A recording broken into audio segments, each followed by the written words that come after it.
And we are at issue number 13 of our tutorial series. This time we'll talk about populating our airport with aircraft. And there are three different ways to, or four if you really count the user airplane, four different ways of putting aircraft onto your airport. The first, of course, is the user's airplane. It will spawn automatically where you want it to spawn. The second way to put aircraft is by placing static aircraft. That used to be the normal technique to make your airport look busy, and we still have them here under lib airport aircraft. And for an airport like this, we'd have the general aviation that would be appropriate, and you get a jet aircraft that comes in different sizes, or a prop one that comes in, well, not different sizes but different liveries, and turboprop, and even like a King Air or something like that. So what you would do is you would take the turboprop. You can't really specify which livery you want, because there's no model that has only one variant, the little 1 out of 4. But what you would do, or what we used to do, is you would place the little model right where it should be parked, and that would be it. And it used to be fine, but the problem is, of course, that every time you use this airport, this Cessna would be parked right here. And especially when you have a bigger airport with gates, we had lots of complaints from the online flying community where they were instructed to taxi to a specific parking position or a specific gate, but found out that this gate was occupied by a static aircraft. And this is something that Laminar addressed, and they did that by adding the what we call static dynamic aircraft. They are static, as in they're not moving around, but they are placed dynamically. Every time you load the simulator, there's a random choice of an aircraft being there or not, and also this setting is governed by one of the checkboxes in the GUI. You can specify if you want to have static aircraft at your airports, and then if you uncheck that checkbox, then you won't have any. And if you're an online flyer, then you can taxi and park wherever you please, because there won't be any static aircraft. And this is the preferred method now. This old method still comes in handy in two spots. Maybe, for example, you have sometimes airports have a little let's say a little display of a jet fighter or something, if it's a military base, or if there's a museum. Sometimes they have some aircraft out there. And of course, the choice of aircraft isn't overwhelming, but let's say you would want to place this little F4 Phantom right by the entrance to the little terminal here, and then you could do that, and it would always be there, and of course it would not be in the way. But this airport doesn't have one, so we'll do away with that. And then there's a second option, and I'll explain that now. I'll jump ahead a little bit. The other option of placing the static dynamic aircraft has a limitation, as in if you specify a size A, we talked about ICAO airport sizes of aircraft in the last video. Size A is like the smallest one. Now, the size A footprint is a little bit bigger than the Cessna. So in a lot of airports, you have this type of parking, the smaller airports, you have this parking where they park like this. Then you have another one. Oops. Remember, that was this one. I need to go duplicate. You know what? I'll just place another one that goes faster. You have another one right here. You have another one right here. And then you have these ones parked like this. Now, this kind of cluttered display is kind of hard to get with the other method, and in this case sometimes it's acceptable to model a parking spot like this with lots of static aircraft interspersed with some of the maybe dynamic spots, because the other downside of having static aircraft is not only that they'll always be here, but also the user cannot select it. And maybe the guy that wants to fly on this airport here, he always parks in this spot and he says, well, this is a bummer, I can't spawn here because there's no selectable ramp start. The guy that made this young idiot from Germany, he placed a static aircraft there and I can't spawn there, so I hate him, and we don't want that. So we'll do away with those. And I'll show you the second method of putting aircraft onto your airport, and that is of course by placing ramp starts. The ramp starts you can choose with this little airplane symbol here, and as soon as you click that, you got a couple options down here. And let me plop one down, and then we'll go through the options. Of course, you can either pick them right now or you can alter them later. And let's say we want to place a ramp start here. This is the symbol for the ramp start. And where this little symbol rests is where the viewpoint of the aircraft will be. So if you spawn a 747 here, that's exactly where the cockpit will be. So if you want to, or the Cessna, so you don't want to have it like right in the middle, because then it will sit, basically if you compare it with the Cessna, it would sit like this. Well, this is maybe not too bad. So if you put this too far ahead, thinking this is where the nose wheel is, then it would actually sit like this and not on the spot. You have to experiment with that a little bit. Basically, this is where the viewpoint of the user of the plane is if a user would fly it. So let's put it pretty much right there, and we'll see how that pans out. You can see we have this ramp start here, and it's called name new ramp start. Of course, the name is something that you want to change. If you know that this is spot 1, then you would call that maybe spot 1. And if you don't, you would just maybe call that general aviation parking. You can do whatever you want. If you know the names of these spots, you can do them. Or if you don't, then you just call it general aviation parking, or you just call it ramp start, or whatever you want to call it. And the important thing is when you place many ramp starts like this, that you want to set the properties on the first one, and then you can just duplicate them and put the same spot with the same name and the same properties on all these other ones. That makes it go pretty quick. Now, latitude, longitude heading, that's self-explanatory. Now here comes a tricky part, and the way all this works is known maybe 97% to me, so bear with me if I don't know everything. Here's the ramp start type. This is historical. You have miscellaneous and you have hangar. These ones are not, well, nothing will happen if you pick miscellaneous, then there will never be an aircraft there. That's simply for placing ramp starts. Let's say you want to place one here, and you want to call that hold short on runway whatever. You can do that, and that way you can pick this when you spawn. You can pick this in the X-Plane GUI.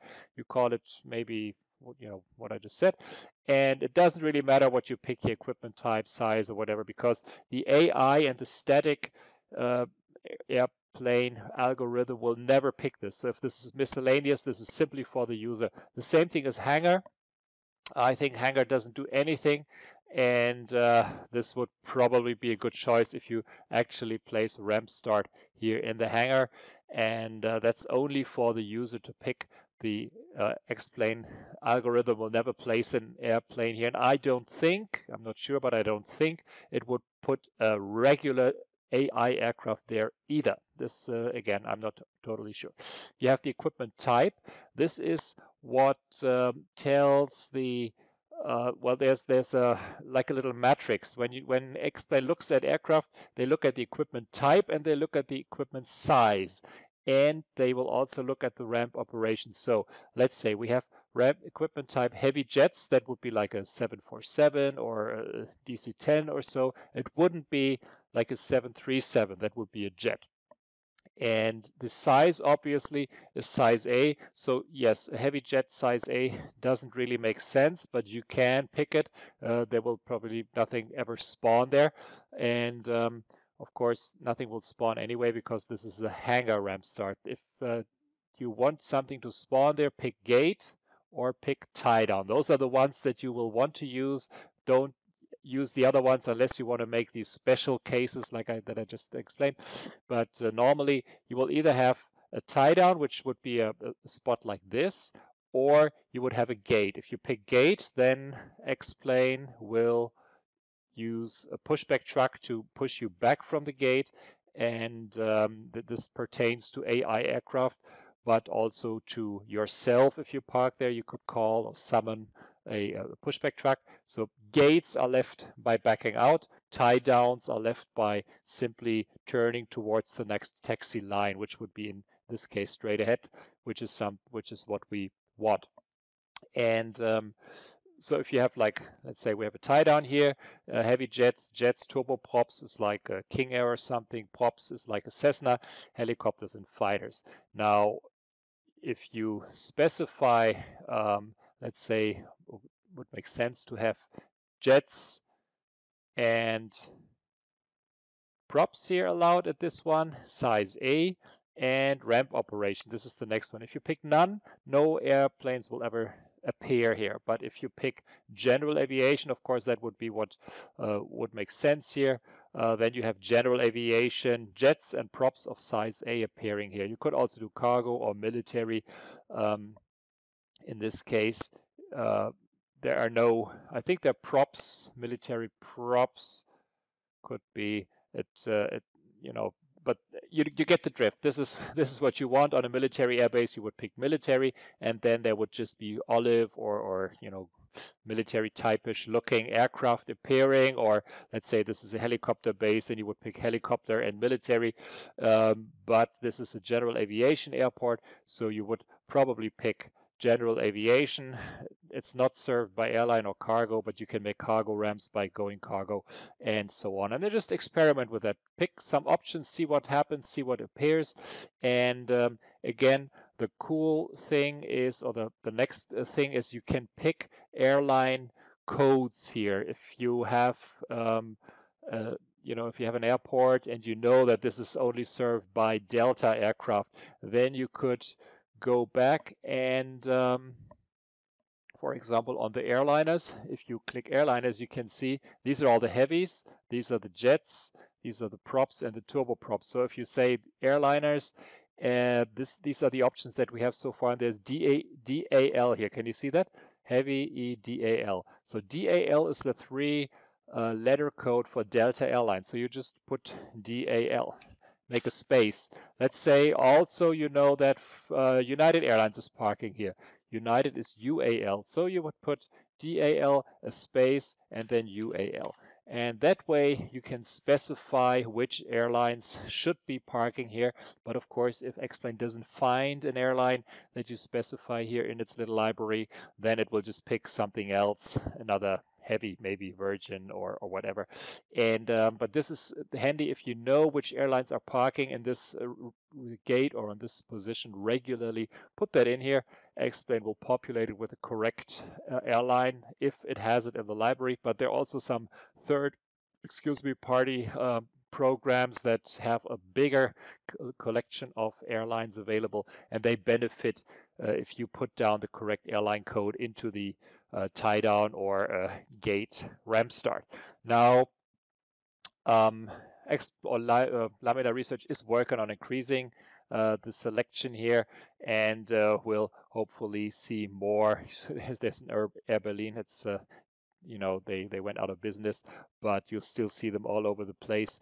But see, there's a jet, a C-size DEL jet, and then we have a heavy DAL jet, Delta Airlines. So you see where this is going. Eventually, hopefully, we'll have lots and lots of aircraft liveries available with different sizes, jets and heavies, and then X-Plane can really populate the airports according to the real world, so to say. We had lots of complaints of having European airlines parked all over North American airports, and of course that's not something that we want.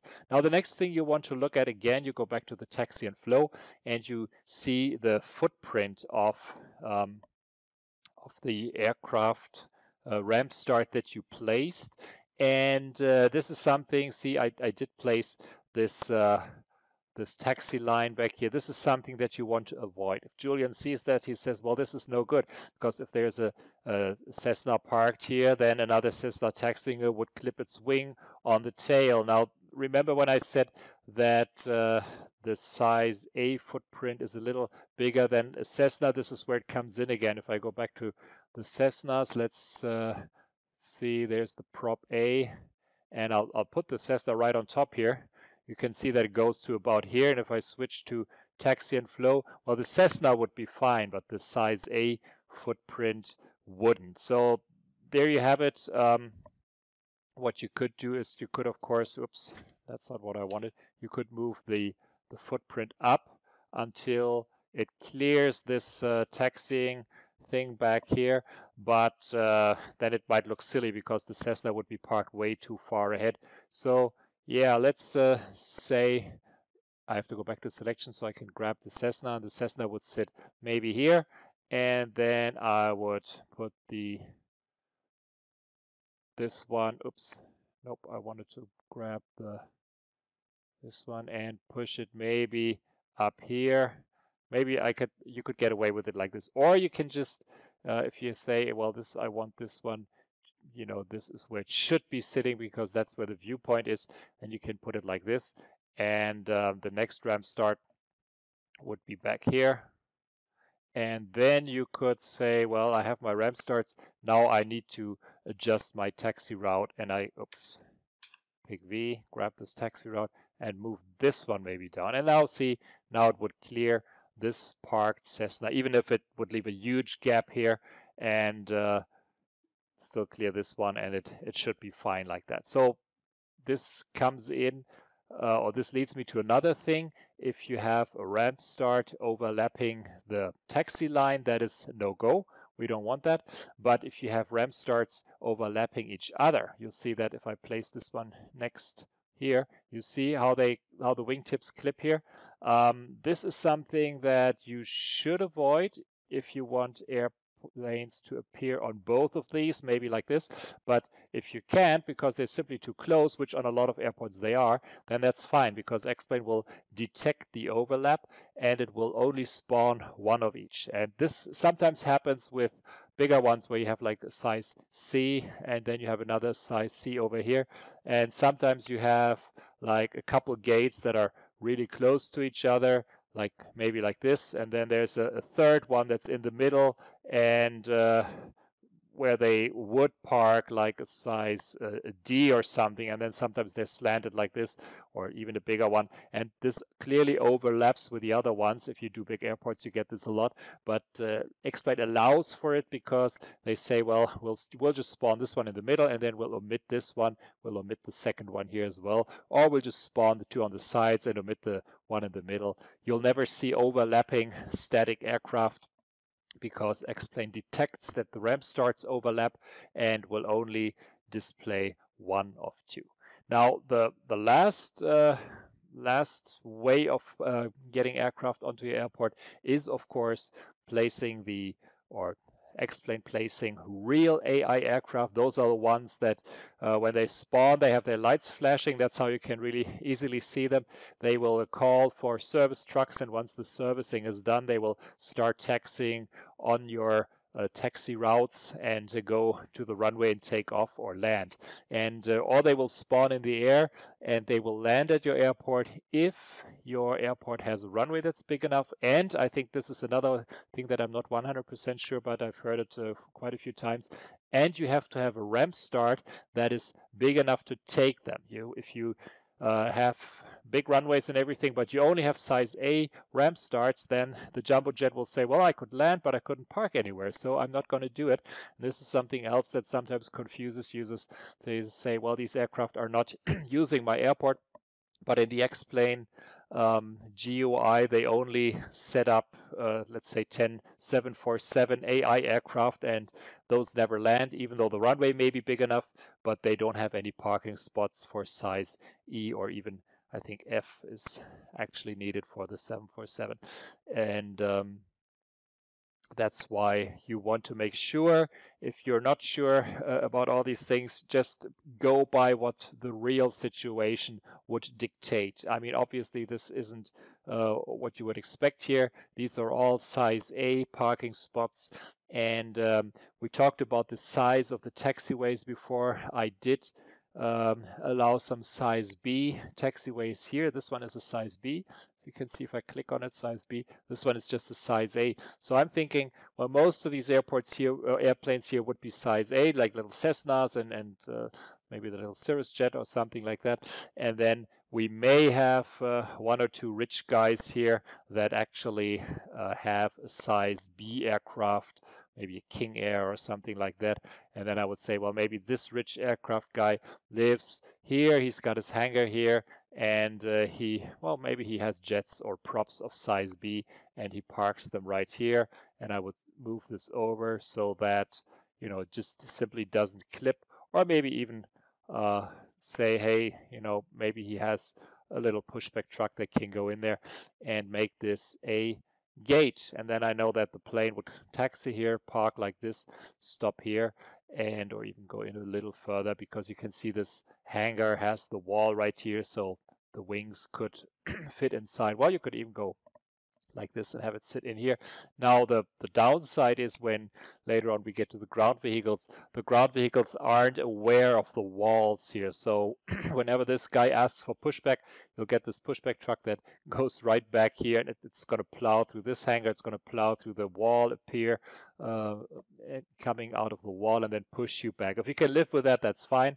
And if you don't, then just maybe park this guy out here, and then make this a tie down so that the plane will park here and then just self-taxi in and out of this position. Now, I was talking about these hangars. Remember, we placed these 3D hangars. I would also maybe place a couple of the rampstarts in here, because it's kind of cool. And you make these not tie down, but you make this miscellaneous or even hangar, so only the user can choose them. And in that case, it doesn't really matter what you pick here, but you could, of course, you know, still make it somewhat realistic.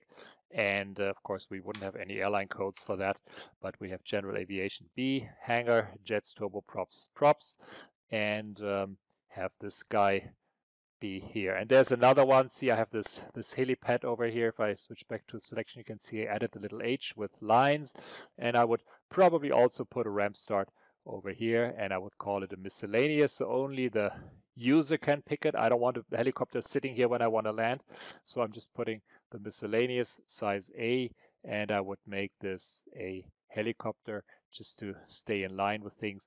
Now, if you place this here, then you can see in the GUI, you could pick the heliport, the helipad. Also, it offers it just like the runways, but you also get a little ramp start here, and you can set that. And you could, the benefit is you could really name this. You could call this, I don't know, helipad, heli air, or whatever. Maybe you know what you know who's using it, or it's very specific. It has a specific name, and that way you could name it appropriately.